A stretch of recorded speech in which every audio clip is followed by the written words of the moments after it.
Welcome to episode number 4 of the Two Broke Photographers podcast. I'm Heather, and we have Fort with us as well. Today, we are going to be discussing client communication, how to set expectations, and also how to avoid disasters. So the key topics that we're going to touch on today is how to talk to clients before, during, and after your shoots, how to set boundaries for timelines, deliverables, contracts, however you decide to run your business. And then last but not least, how to avoid common client problems like no-shows or missed emails or clients showing up 40 minutes late to a session, etc.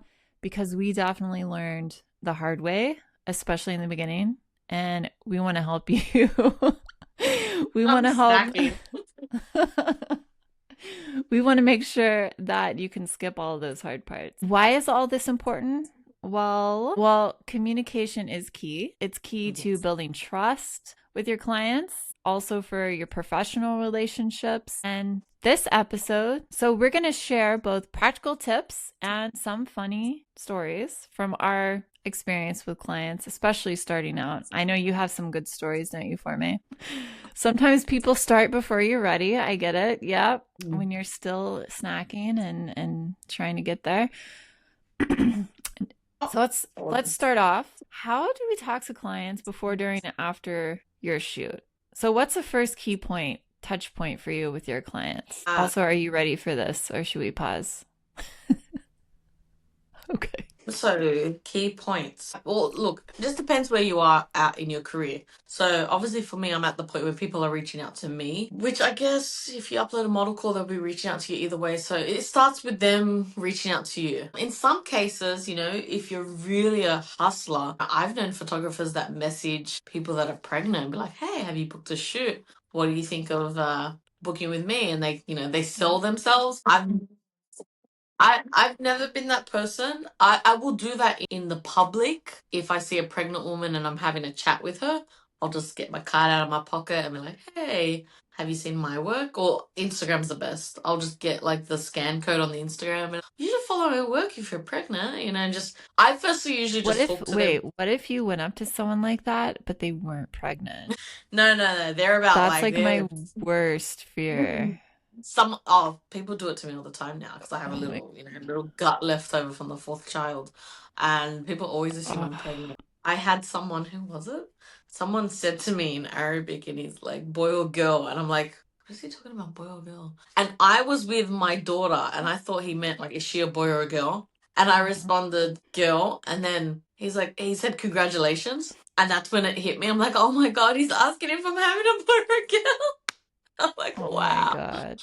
I wouldn't eat for a week. I would, yeah. Oh, I cracked It up. would be bad. Hey, there's always there was always some left over after you give birth. So I'm like, whatever. Like, but it's funny.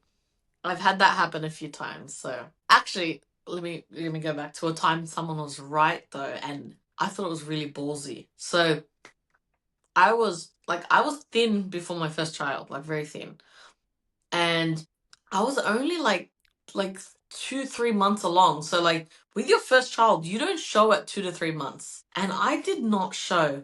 And this is back when I was a teacher. The janitor looked at me and he goes, "Miss," I'm like, "Yeah, are you expecting?" And all I could think, and I was like, in my brain, I was so shocked that he got it, and I hadn't told anyone in the school. And I thought, like, I'm like, do I tease him and say, no, how dare you? But I'm like, that he was such a nice guy, I couldn't do it to him. But all I can think now, I was very thin. It would look like I ate an M&M. Like, how did he get it? And I said to him, I go, how did he know? And he said to me, well, my daughter is pregnant. She's carrying the same way. I'm like, okay, no, fair enough. Like, he knew the body type, but I was like shocked that he had the guts to say it right. Because what if he was wrong? What if I just ate a burrito that day? Oh, Like, it's my worst fear. I can't do it. no, so I won't go and like sell myself unless someone's very pregnant. And yeah, if you don't know if someone's very pregnant, don't go up to them. Even then, I'm No, scared. They could be like 10 months and like nah. popping, and I would still be too scared. I'll see them holding the gut in the way and holding their back, and they're sitting at the shopping center, and they're like, and I know the look, and I'll just, I'll be in the same play area with my kids, so I'll just talk to them. But yeah, I don't push it. I definitely don't oversell myself. So your first point of contact with your client base usually is them wanting you, hopefully. If you're selling to them, just be mindful of how aggressive you are. Don't be aggressive. Don't be in their face. Don't be bothersome. If someone doesn't want to book you, just let it go. But yeah, I'll have clients reach out to me. So the first point of contact, I don't limit how they contact me. So I have Instagram. I get a lot of Instagram inboxes. And a lot of my bookings, I think 60% come from my inbox in Instagram. And of course, you need to have a website. I have a website that funnels people through there. My Google isn't that great right now. I know I need to work on it. That's another thing for another day. My SEO needs work. But make sure you funnel everyone through your website no matter what. So basically, people will come to me and say, hey, I'm really interested in this kind of booking. What's your prices, your packages, whatever. I always send them a link to my website. The reason I don't have a PDF of my pricing, there's two reasons behind this. One, if you have a PDF, they send that to every uncle, cousin, and sister-in-law in town. And for the next 5 years, that's the expected price that you should meet. And it's in a PDF, so you can't edit that. Make your pricing an invisible link, and we'll do this another day, an invisible link on your website, because it also drives up your SEO when they spend time on your website. So I send them a link to my website where my pricing and packaging is, and they sit there reading my packages. So they're on that website for a long time. That is building my SEO up. So they're on my website, and I can edit it at any time. I've had times where someone inquired about, say an event photo shoot, and I don't want to do events anymore. So I go in there and double the price before I send the link, because I don't want to do it anymore. I don't want to do it. I know I don't want to do it. I don't want to do it. If it is hidden on the website, you can adjust it. So make sure you do that. That's highly recommended. And yeah, that's my point of contact.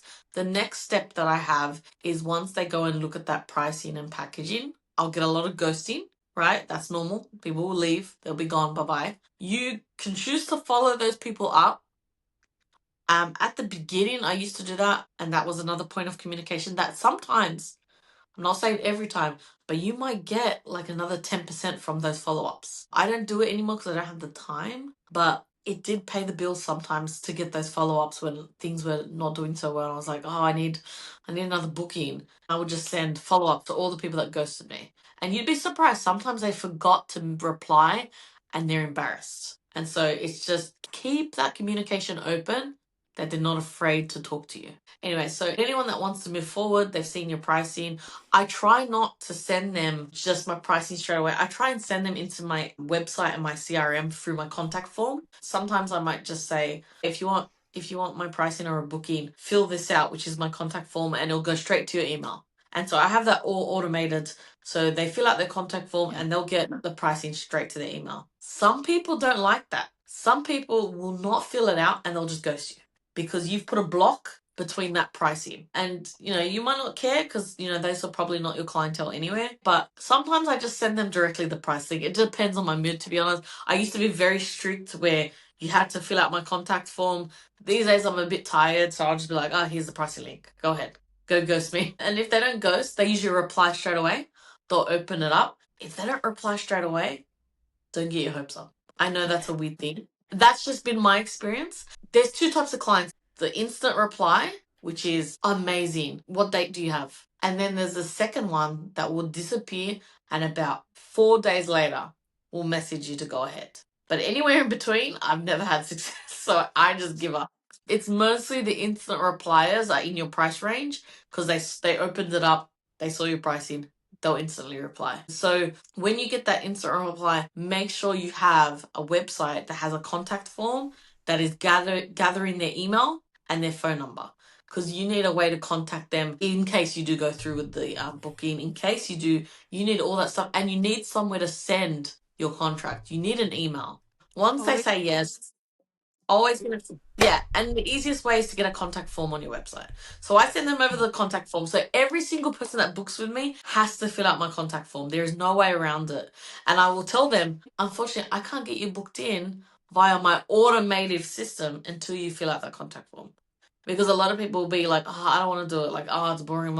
And then you Well, just I put feel that. like if the contact form is short, succinct, to the point, like this should be a minimal barrier to entry for your clients. If it's minimal and they still can't fill that out, then this is a red flag, in my Yeah, opinion. that's Like that's true.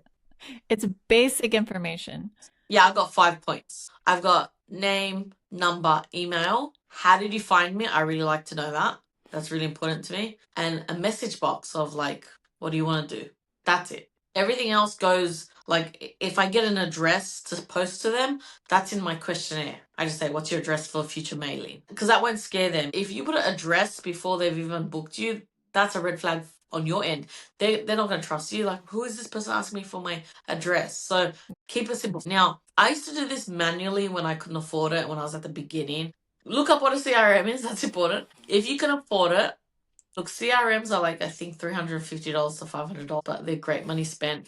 But they also take a lot of work to get set up. You can pay someone to do it. I paid someone to start my CRM up and get it all organized for me. It gets you that foundation, then you can just fix it. But if you got the time, do it yourself. And it's a yearly cost to run the website. But for me, it's got my contract, my questionnaires, it's got all the data of my clients, it's tracking my pay, my invoices. It's all there in one place. It's got follow-up buttons, it's got automations. It's really helpful. I used to do this all by myself, and if I can give you some free websites, Jotform's great and it's free. You get 3 forms, I think. And I used to have 1 was my contract and 4 were my packages. And I had them sign a contract for each package I had that was a bit of a variation.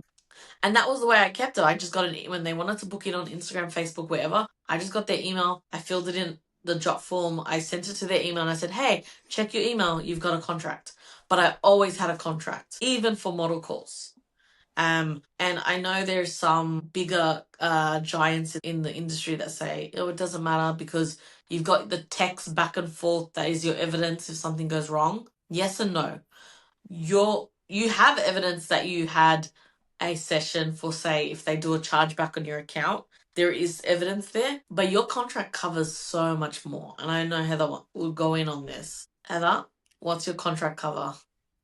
Oh my gosh, I have so much to contribute here. My contract covers everything, literally everything. It has basic information of where the shoot is going to be, when and where, and who this is for. It also has rescheduling policy. So I have policies in there, refund policies, retainer policy. What else do I have?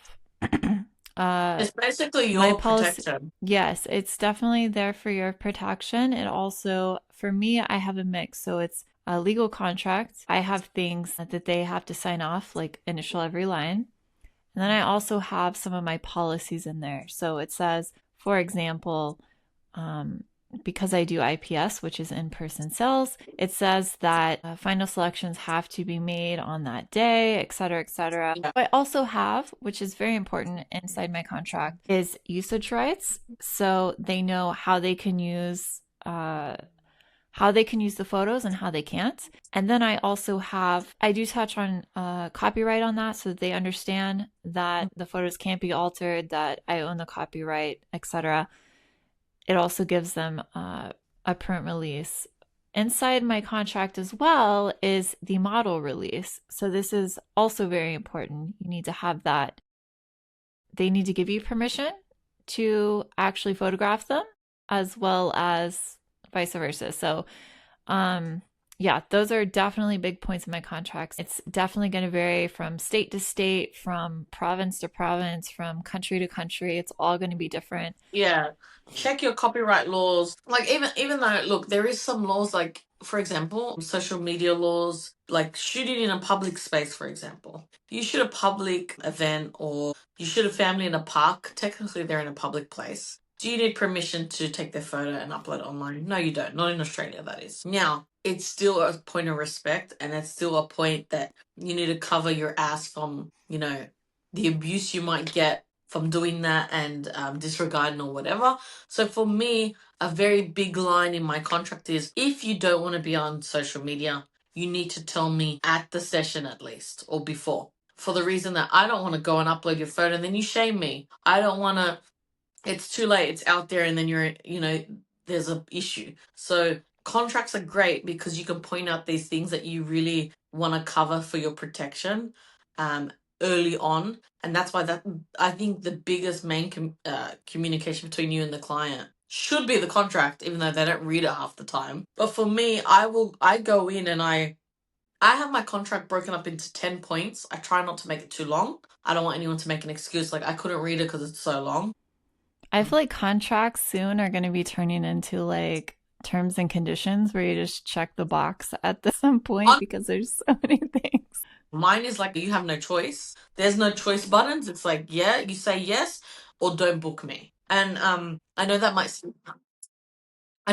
seem hard, but I'm protecting myself. I think it's like you said, because if you go through this contract with your client in the beginning, whether if they don't want you to post photos and they see that they're giving you permission in the contract to post photos, they're going to bring it up to you before the session has ever even started. Hey, this is a problem for me. Let's figure this out, right? So you're addressing all of their needs and concerns and you're communicating about it before the session ever take place. And I think that's key. And put the most important thing right above where they sign, because that's the last thing they'll actually read. So I put the social media one right above that so they can't say, oh, I missed it. And it's in bold. Now, what I do is like I said, I only have 10 points in my whole thing. But within those 10 paragraphs, I've gone and I've highlighted and bold the most important things. For example, anything that I'm going to charge them a fee is in bold. If I have a late fee, bold. If I have a gallery fee for admin, if they don't pick their photos, in bold. If I have any extra charges for images, in bold. Anything that's money related, it's in bold. And I find that important because when they skim it, their eyes beam on the bold. And then they'll go back and read that and they're like, okay, so if I'm late, I'm going to spend $50 per 15 minutes on it. If I don't pick my photos, that's that's $100 admin fee. I don't want a shock when I send them that invoice of like, hey, you were 45 minutes late, that's $150. I don't want shock. You should have seen that. And if you didn't see it, that's your fault. If you couldn't at least read the bold points in my contract, trust me, they won't argue when they are cornered with the stupidity of their own choices. I've had that before where someone wanted to argue. I've had that where someone wanted to argue and I just pointed out like, oh, you missed this in bold in 5 places. And as well, well, I do want to add to that having additional fees isn't something that anyone really wants to do. Any like legit photographer wants to do. But highlighting these issues up front in the contract sets the tone for the shoot and how they're going to respect you and your business decisions. So if you have that in your contract, they see that, then they're going to be less likely to cause a problem later on. And just because it's in there and they've signed off, it doesn't necessarily mean that you actually have to charge them.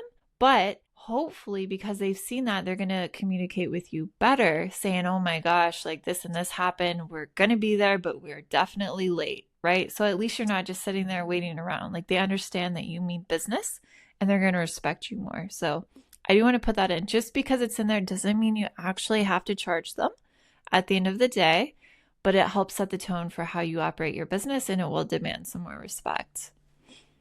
And you know what? The longer contract that you see, the more experienced the photographer is. And the reason I say this is because the longer you've been in this business, you will add to your contract. Every time you get screwed over, you go and write in your contract. Every time someone messes you up, go to your contract. Everything I have in there is a true representation of what I've been through. Okay, all the trauma is in my contract. So if you're like, hey, why do you say do not get naked in the studio? It's because someone got naked I'm just saying we have to put these things in there because people do crazy things. So protect yourself. And if you think it's crazy or absurd and you're like, oh God, do I really need to write that in? Write it in. It comes from experience. You have to. It's unfortunate. Even just the simple, like, I know she does in-person sale, Heather, but I do online galleries, and it goes without saying, don't screenshot the gallery. Don't, do all that stuff. I have to put it in there, but I had it in there, don't screenshot the gallery because that's stealing. But I also had to add, if you're caught screenshotting the gallery, it's a $2,000 fee to pay out for every image because I found all of my images with do not screenshot on a Facebook page. Yeah. So it's really bad. Assume that if it's, going up online, people are going to, take your stuff. Yeah. So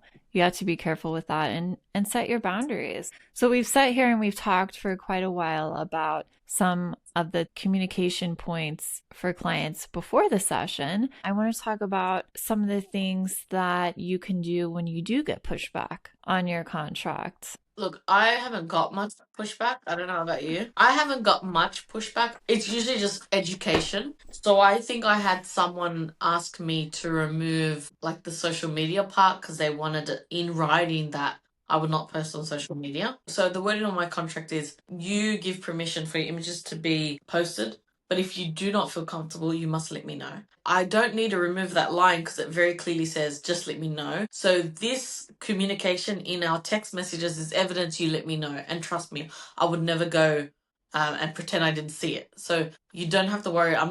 It's very hard to edit a contract. So I said to her, I'm not going to edit it because the verbiage is as long as you let me know. You can screenshot this message. This is your evidence that you let me know. I won't upload them, of course. Addendum to a contract is, a process. So like you said, you have proof with the screenshot. It's a point of trust. A lot of your communication with clients is reassuring them. So she just wanted that reassurance. I had one person. Well, I will say too, don't guilt your clients just because they don't want to go into social media or, make them feel like they're a problem or that they owe you allowing them, you to post on social media. Like if it's a problem. So if this is a no-go for you, then just don't shoot with the client. I don't hear a lot of people talking about in this space is how do you actually respond to that? And I think it's very important that you make sure that they feel heard and seen and you stay positive. At least this is how I do it.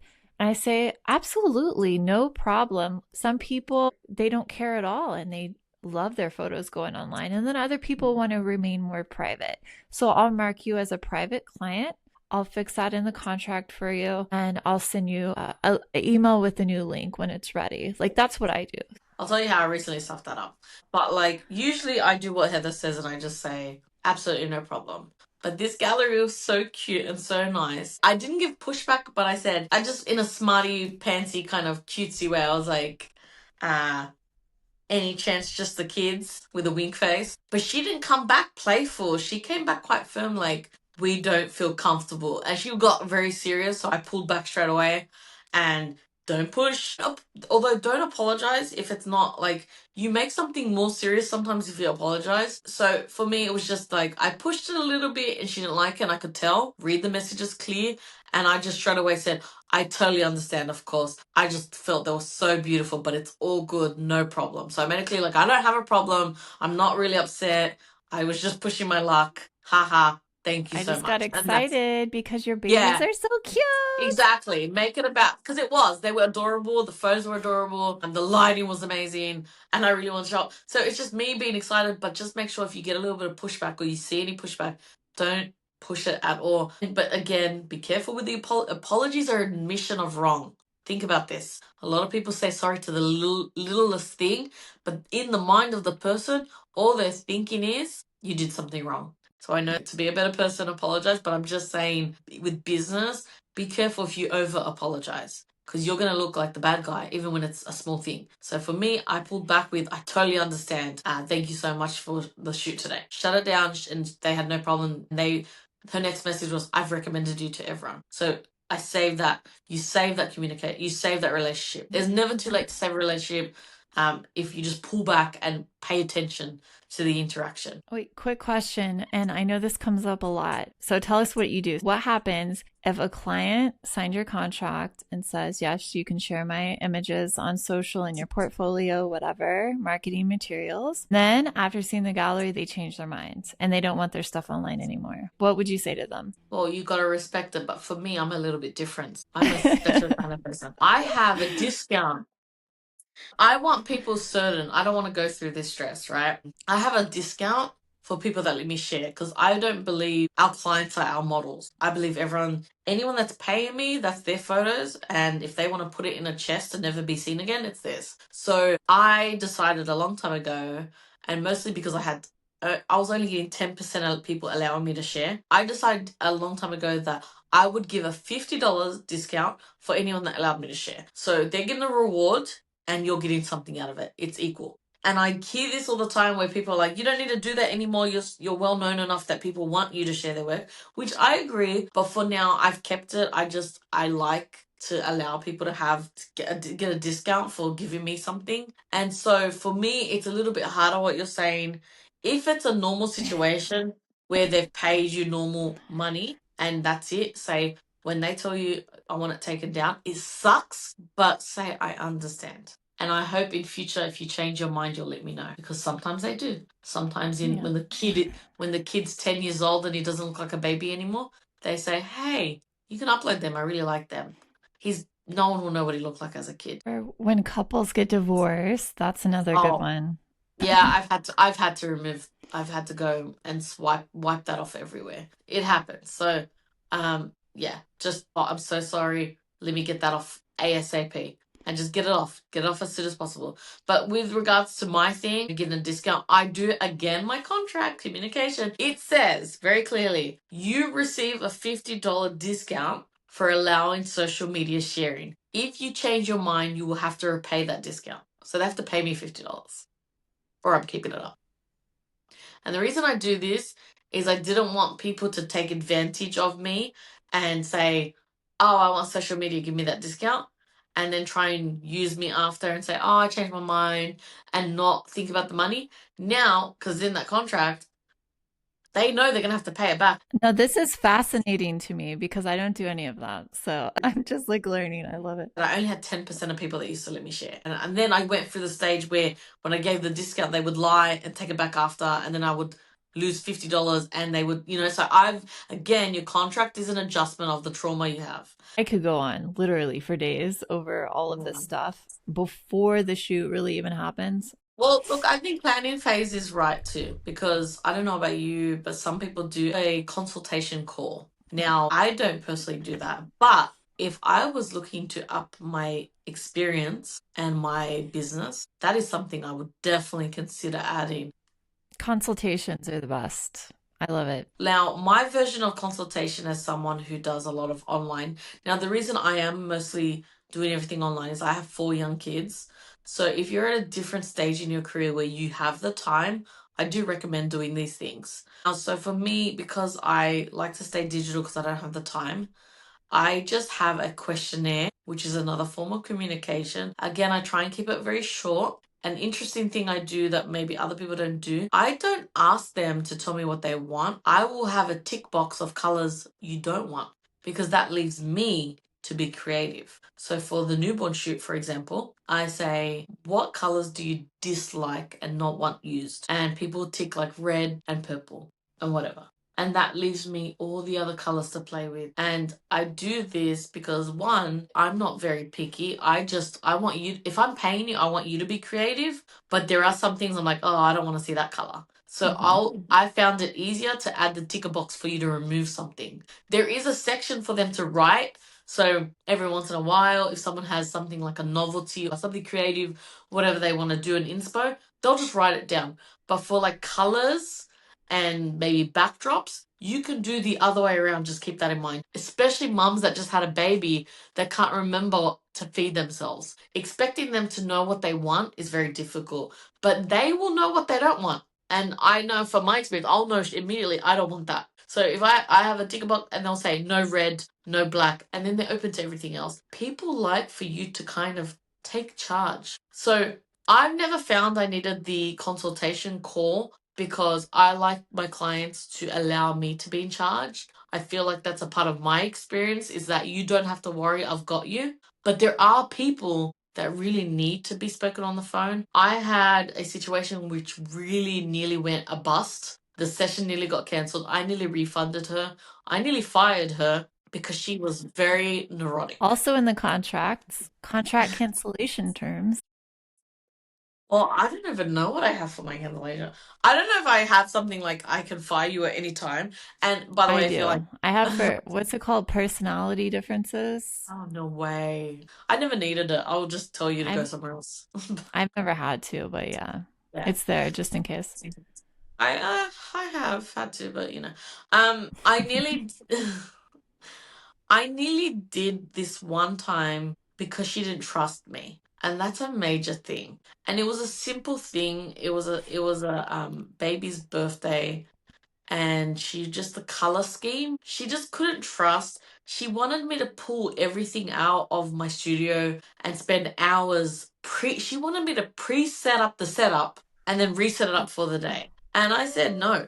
I stood my ground and I said, I don't do that. You need to trust me. She's like, I don't know if you're gonna have the colors I want. And when I got on the phone, I thought like the right thing you should do if someone's kind of going back and forth and not being kind of calm and being kind of, unsure, is get on the phone. So I got on the phone and I actually seemed to have made it worse. I was trying to calm her down where I was saying, look, these balloons in 25 years, when you look back at this photo, are not going to be your focus. The focus is going to be your beautiful daughter.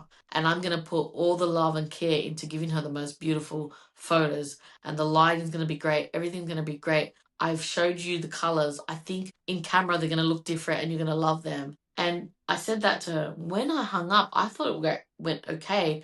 But she's someone that kind of was so worried about it being perfect. She sent me a text after saying, I feel like you disregarded my feelings about the balloons. And I know if you think about it now, it's just balloons, but it meant something to her. So that kind of communication, like I nearly ruined that for her, that experience. And I didn't mean it. I thought I was calming her down, because sometimes I get on the phone with a mom and they're worried about the smallest thing, and I just say, it's all good. I'll do this for you. I've got you. And that's enough. But for her, that wasn't enough. She wanted to be recognized that I'll give her exactly what she wanted. And she didn't feel that same way. And I was at the point where I said, I don't think I can help you. And I want to, but I don't think I can, because I've showed her like 50 colors and she wasn't happy. In the end, she did want my photography and she trusted in me delivering the photos. She went to a balloon artist and got the balloon colors she wanted, because she couldn't let go of that like fear that I wasn't going to get it right. So look, it worked out in the end. I thought I was reassuring her, but I might have stuffed it up. I was very close. We were very close to butting heads. So for me, what I had to do was offer her the chance to be let out of her contract. So I don't do it aggressively. I'm lucky she stayed, but I just worded it with, look, I will deliver, and the promise is to you, I will give you the best photos. I have the colors I've shown you, but if they don't satisfy you, I do recommend you go to a balloon artist. And that's what I gave her, another option, but it wasn't aggressive. So think about this. You need to solve your client's problem without shutting the communication down. Yeah. Well, I mean, it's just like anything. Like people want to feel like they're being heard and felt and seen and understood. And then also I think it needs to stay positive in any form of communication, to be honest. Like you don't want to start blaming them for anything. Like even if it is their fault, like it's only going to make it worse. You can't blame. Yeah, it's going to go down a really bad path. And then just stay solution oriented. Give them solutions immediately. Okay, I hear what you're saying. That's great. Da da da da da. Okay, so here's option A, B, or C to solve this problem. And they'll usually pick A. Like they'll be fine with it. And then they're happy. And then you move on, Go ahead. Sorry. And something that you feel is irrational, maybe, or you think it doesn't matter, it might matter to someone else. And you need to recognize that and be understanding. And there's a level of compassion that you need to have, that you might not get it, but you also don't know what's going on in that person's life. You don't know what that represents for them. So you need to have compassion, definitely. Yeah. A specific color red could, bring back some trauma from watching it, or Killer Clowns from Outer Space, my own childhood trauma from when they were little. So, I mean, they cannot have this color red, and it's super important to them. So again, this goes back to communication before your shoot and making sure you get those sort of details right, which you can do, like you said, through a questionnaire, a phone call. I personally do a phone call. That's the initial outreach along with email. And then it goes to a consultation, which is either in person or on Zoom, depending on what is most convenient. I feel like they both work equally well. I actually prefer Zooms now. So it's much easier for me and I don't have to drive, but we still get to go over everything. And the reason it works for me is because I get to know the client, first of all, which makes them immediately more comfortable when they get in front of the camera in the studio or even outside. But second, we get to do all the fun stuff together. Like we get to plan and go through the colors, and I give them options for hair and makeup because I take care of all of that. And we talk about wardrobe and what their style is, or if maybe they don't know what their style is, right? So I help them through that. And then through this, I've also learned organically, I ask them as well, but I learn organically what's important to them. Just by the tone of their voice, I can tell what is a hard pass, a hard no, and what is super important to them and what gets them excited. So that helps me steer their session towards that.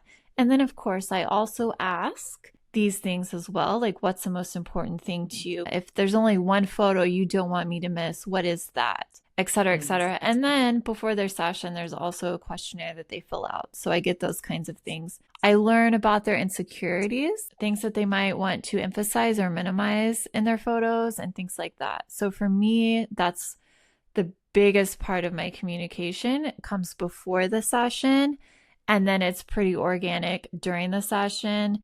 And I'll help them flow through poses and reassure them and help them feel confident and be their biggest cheerleader. And we'll tell stories, and I'll get to know them and make them feel seen and heard. And again, it goes back to people just wanting to, feel seen and understood and or related to, and got to know them so well before their session that during it, it just feels like we're friends. It's very organic, still professional, but very friendly. And then after the shoot, I keep all of that up. I send them thank you afterwards. I get them excited about editing them and getting them into their ordering/reveal appointment and getting them excited for that, as well as all of the updates that come after that. So where I am with their editing, and if I have any questions about their editing, because I retouch everything and I want to make sure that everything's absolutely perfect for them. Still, I'm communicating. I'm not leaving them to guess. They're going to know exactly when their photos are ready.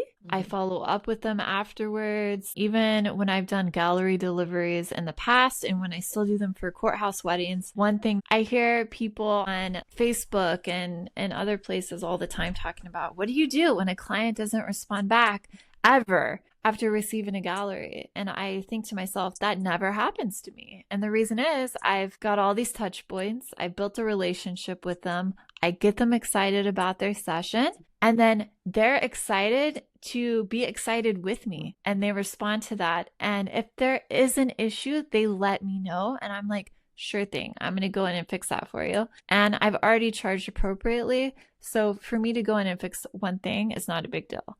I don't have these sort of ghosting things. It's super, super rare. And it's because I built that relationship. So I think you just have to keep up the communication. And I will leave with this. I think one of the biggest things, like, I'm worried about bothering them too much. One thing I've learned over the years, you almost, I don't want to say completely, but you almost can't bother your client too much. And I say that very sparingly, but also because they want to know. They want to know where they are, how many days out or how exciting this is. They want to know where you are in the process. And, is there products in? And how are you almost done with their editing? Do you have any questions? Like, they want to know. They're excited. You don't want to have 25,000 messages in a day. You don't want to have necessarily 5 messages in a day. But what you do want to have is you can send them a message for that day. You can send them another message the next day. That's totally fine. It's not too much. We've talked a lot about client communication, setting boundaries with timelines, deliverables. I do want to go ahead and add, when it talks about timelines, the easiest way to get people messaging you, when are my photos going to be ready? When will they be ready? When will they be ready? It can wear you down. Don't say soon. Don't say next week. Just give them a day and a time of the day that is way past what you think it will be, and then deliver early. It's that simple, and it's going to stop all of your problems. Maybe not all of them, but 99% of your problems. Soon is super vague. Don't be vague. Just give them a day and a time. You don't have to explain yourself. Just give them that and you'll be good. So we've talked about setting boundaries, timelines. I talked about deliverables. One of the next things that I do want to talk about before we wrap this show up is what happens when a client doesn't show up. What do? They just don't show up to a session. This goes back to client communication. So if you're doing everything right, this shouldn't happen to you. But I do want to go deeper into this. How to avoid this from even happening in the first place is number one. And then what to do if it does happen, because it's probably going to happen to most photographers at some point.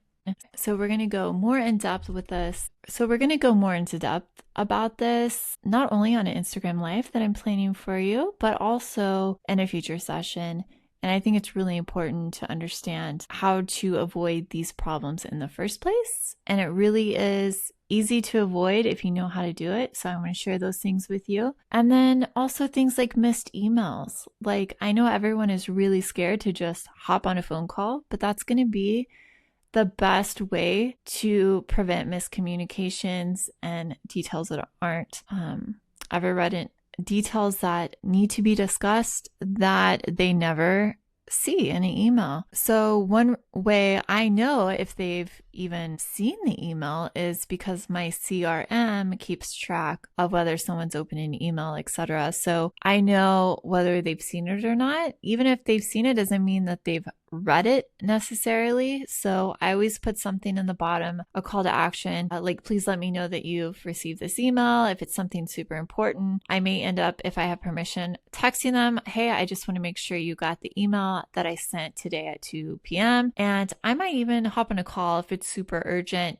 and I need to leave them a voice note or just a voicemail. So it really just depends on what form of communication my client prefers, and I'll go that route. But yeah, again, it's just be proactive, communicate with your clients. You're going to solve a lot of problems before they ever even become a problem, just with open and understanding communication. So yeah, I think we've had a really great podcast today, episode number 4 about client communication. And I want to hear, what is your horror story?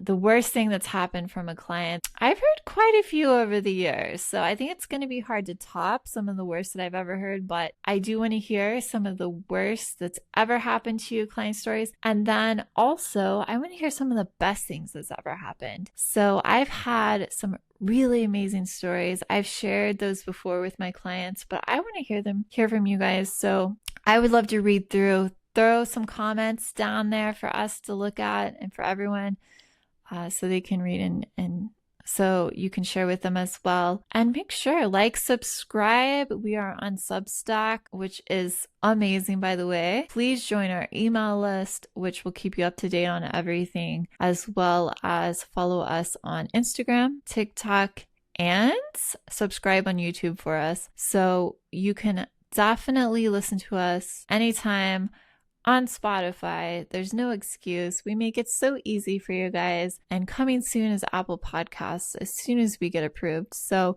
we're looking forward to growing this community with you guys. And I'm super excited. And let us know what other topics you would like. We are literally just scratching the surface here on photography. So I'm super excited. Please join our Q&A sessions where you can get more personalized answers. We have literally gone through everything. So we've been non-IPS, we've been IPS, we've been shooting for free, shooting for money, all sorts of things. We've been through it and we want to help you. So I want you guys have a great night, have a great day wherever you are in this world. Please have a beautiful week, and we will see you next week and talk to you soon. Bye.